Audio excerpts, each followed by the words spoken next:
Cerinto, que escribió hasta libros. Uno de los libros que escribió lo escribió en nombre de Juan, puso el seudónimo de Juan, y dijo que inclusive que cuando es más, yo lo tengo aquí escrito, lo que él dijo se titulaba el libro de Cerinto, Hechos de Juan, en el capítulo 97 de Hechos de Juan, en un libro apócrifo. Él dice, Cerinto dice, Juan, hablando Cristo en ese documento de Cerinto, Juan, para la multitud allá abajo en Jerusalén, me están crucificando y están atravesándome con cañas y con lanzas y me dan vinagre y hiel a beber. Pero yo estoy hablando contigo. Préstame atención a lo que te digo. Nada, por tanto, de las cosas que dirán de mí, las he sufrido. O sea, este Cerinto escribiendo a nombre de Juan y diciendo, Juan dijo esto, Juan vivió esta experiencia. Por esa razón, cuando Cerinto se encuentra con Juan en uno de los baños y le dijeron, mira, ahí dentro está Cerinto, empezó a gritar Juan, salgan de ahí, que ese hijo del diablo está metido ahí y ahí puede pasar cualquier desgracia en cualquier momento. ¿Por qué? Porque Juan estaba consciente de la maldad de Cerinto. O sea, no era el tipo de teólogo que decía, mira, por mis propias conclusiones yo llego a esto. No, sino que yo voy a decir que Juan dijo. Cuando Juan nunca lo había dicho, ¿ves?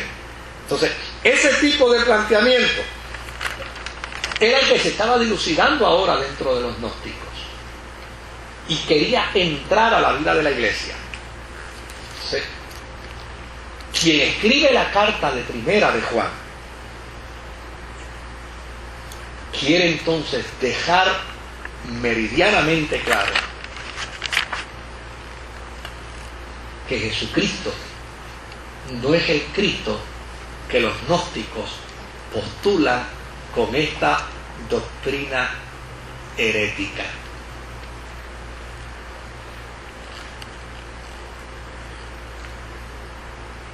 Todavía no hemos dicho cómo era que los gnósticos liberaban el alma, aunque lo mencionamos, ¿verdad? Lo mencionamos la semana pasada. Los gnósticos decían que el alma se liberaba mediante el ascetismo, es decir, todo aquello que produzca placer se hace sin placer.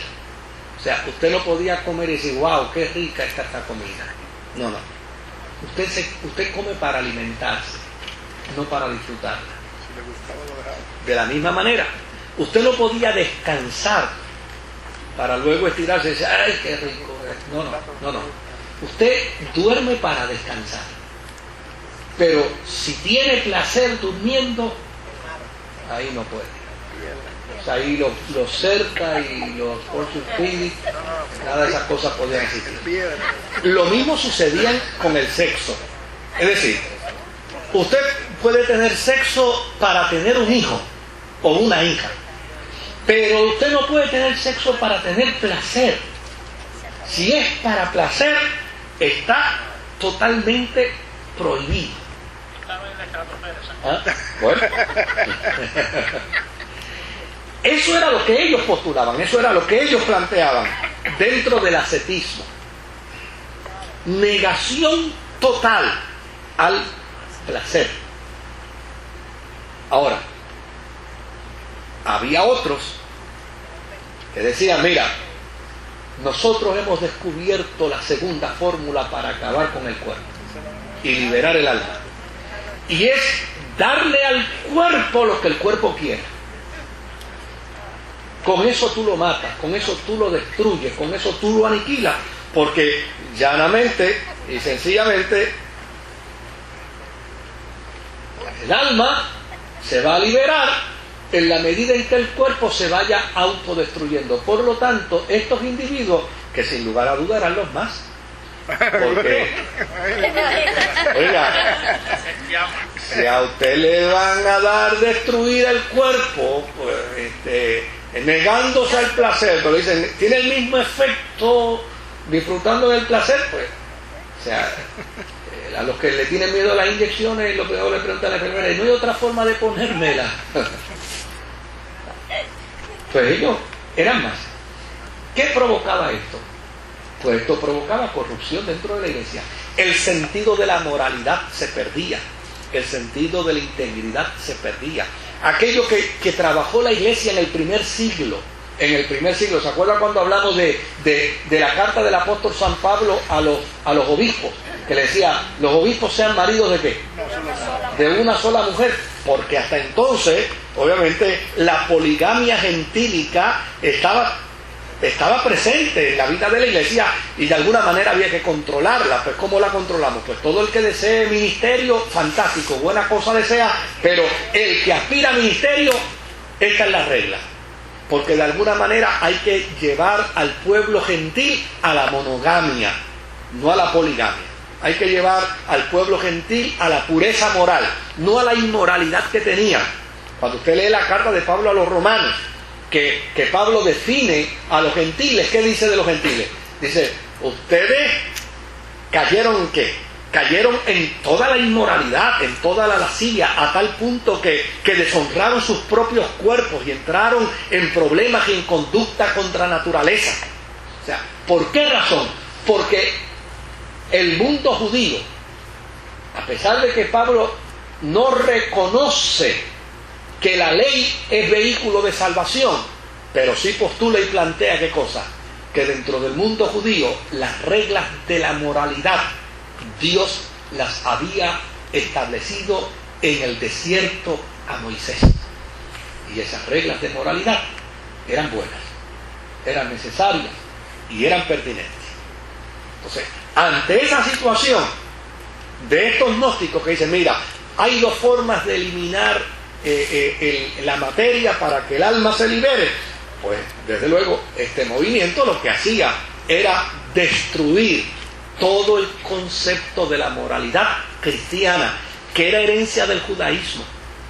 Pero la iglesia primitiva no lo descartó. La iglesia primitiva descartó el sábado, y la iglesia primitiva descartó los ritos de la ley, pero la moralidad, la iglesia primitiva no la descartó, sino por el contrario, la afirmó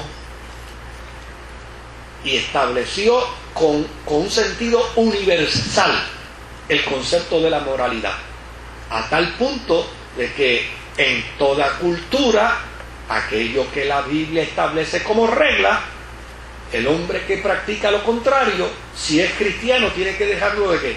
De practicar. Porque es la moralidad cristiana, que está enmarcada en un sentido universal. Ahora,